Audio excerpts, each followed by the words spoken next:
ইসলামপুর আদালত চত্বরে আদালত কর্মীদের ধর্মঘট। বিভিন্ন দাবি দাওয়াকে সামনে রেখে ইসলামপুর আদালত চত্বরে আজ থেকে 2 দিনের ধর্মঘট ও বিক্ষোভ কর্মসূচি শুরু করেছেন আদালতের কর্মীরা। আদালত কর্মচারী সমিতির সদস্যদের জানানো হয়েছে 24 ও 25 আগস্ট এই 2 দিন চলবে কর্মসূচি। কর্মীদের একাধিক দাবি রয়েছে, এর মধ্যে অন্যতম হল শূন্য পদে কর্মী নিয়োগ এবং সংক্রান্ত বিভিন্ন দাবি পূরণ করা। কর্মচারী সমিতির সদস্যদের অভিযোগ, দীর্ঘদিন ধরে তারা নানা সমস্যার সম্মুখীন হচ্ছেন, সেই কারণেই বাধ্য হয়ে তারা ধর্মঘটের পথে নেমেছেন। ধর্মঘটের কারণে আদালতে আসা বিচার প্রার্থীদের অসুবিধার জন্য কর্মীদের পক্ষ থেকে দুঃখ প্রকাশ করা হয়েছে। Bureau report, big news Bangla. দাদা, কতদিনের আপনাদের এই হরতাল এবং কি বিষয় এবং কি রয়েছে যদি একটু বলেন। আমরা আজকে সারা পশ্চিমবঙ্গব্যাপী পশ্চিমবঙ্গ আদালত কর্মচারীদের পক্ষ থেকে সারা পশ্চিমবঙ্গে প্রত্যেকটি আদালত, উচ্চ আদালত, নিম্ন আদালত, সমস্ত আদালতেই সরকারি কর্মচারীরা, আদালত কর্মচারীরা ধর্মঘট ডেকেছে আজকে এবং আগামীকালের জন্য। কেন, কি বিষয়, আপনাদের কয় দফা দাবি বা কি রয়েছে? দফা তো অনেকগুলোই। আসলে আমরা বহুদিন থেকে সরকারের সঙ্গে একটা সামঞ্জস্যতায় চেষ্টা করছিলাম যে আমাদের বিভিন্ন দাবি দাবাগুলো যেন মেনে নেওয়া হয়, কিন্তু বহু বছর থেকে আমরা আমাদের এই আন্দোলন চালিয়ে গেলেও সেভাবে করে সরকারের পক্ষ থেকে কোনো রকম আমরা সুরাহা পাইনি। সেই জন্য আমরা আজকে ধর্মঘটের রাস্তা বেছে নিয়েছি। মূলত দাবি কি কি রয়েছে আপনাদের? দেখুন, আমাদের যেটা মূল উদ্দেশ্য সেটা হলো পরিষেবা দেওয়া। আমরা পরিষেবা দিতে চাইছি সাধারণ জনগণকে, কারণ সাধারণ জনগণ আদালতে আসে খুব অসহায় হয়ে, এবং এই জায়গায় এসে আমরা তাদেরকে সুরাহা দিতে পারি না। তারা তারিখের পর তারিখ পায়।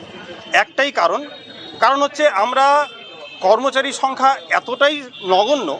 ধরুন, আমাদের যতটা শূন্য পদ আছে ততটা আমাদের আরও কর্মচারী দরকার, অর্থাৎ 50x50 অর্ধেক শূন্য পদ আছে বলে আমরা সেভাবে পরিষেবা দিতে পারছি না।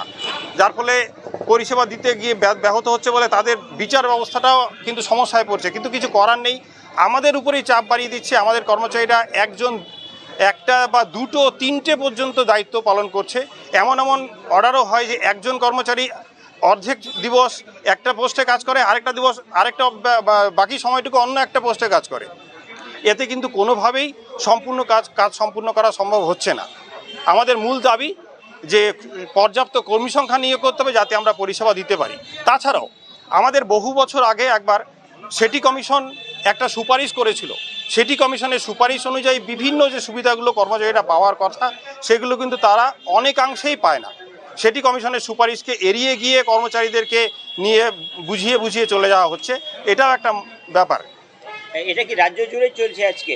একদম গোটা পশ্চিমবঙ্গ জুড়ে, এবং এটা 48 ঘন্টা আজকে এবং আগামীকাল। এবং আপনাদের মাধ্যমে আমি সাধারণ জনগণকে আরেকটা কথাও বলতে চাই যে আজকে দিনের জন্য আমরা যারা এসেছে আমাদের এই আদালত চত্বরে বা গোটা পশ্চিমবঙ্গে, তাদের কাছে আমরা ক্ষমা চাইছি, এবং আগামীকালের জন্য তাদেরকে অগ্রিমভাবে জানিয়ে দিচ্ছি যে আগামীকালও আমরা কিন্তু কোনো রকম কাজ করছি না। সরকারি আদালত কীভাবে চলছে সেটা আমরা, কর্মচারীদের যে সেবা, কর্মচারীরা যে কাজগুলো করে সেটা আমরা বন্ধ রাখছি আগামীকালও। যদি দাবি দাবাগুলো আপনাদের না পূরণ হয় তাহলে আগামী দিনে কি পরিকল্পনা রয়েছে আপনাদের? আমরা এই ব্যাপারটা আমাদের রাজ্য কমিটির 2 দিনের ধর্মঘটের পরে যেটা সিদ্ধান্ত নেবে আমরা রাজ্য কমিটির সাথেই থাকবো। প্রয়োজনে আরও বাড়তে পারে। হ্যাঁ। আপনার নাম এবং কোন পদে রয়েছেন? আমি সুমন বিশ্বাস, আমি আদালত কর্মচারীর একজন সদস্য।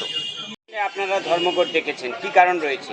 এর আগেই তো বললো, আজ এবং কাল আমাদের ধর্মঘট রয়েছে, আগামীকালও ধর্মঘট রয়েছে।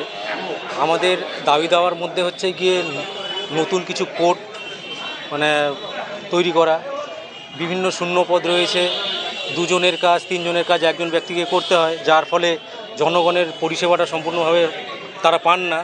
দিনের পর দিন তারা বিচারের জন্য আসেন এবং নিরাশা হয়ে ফিরে যায়।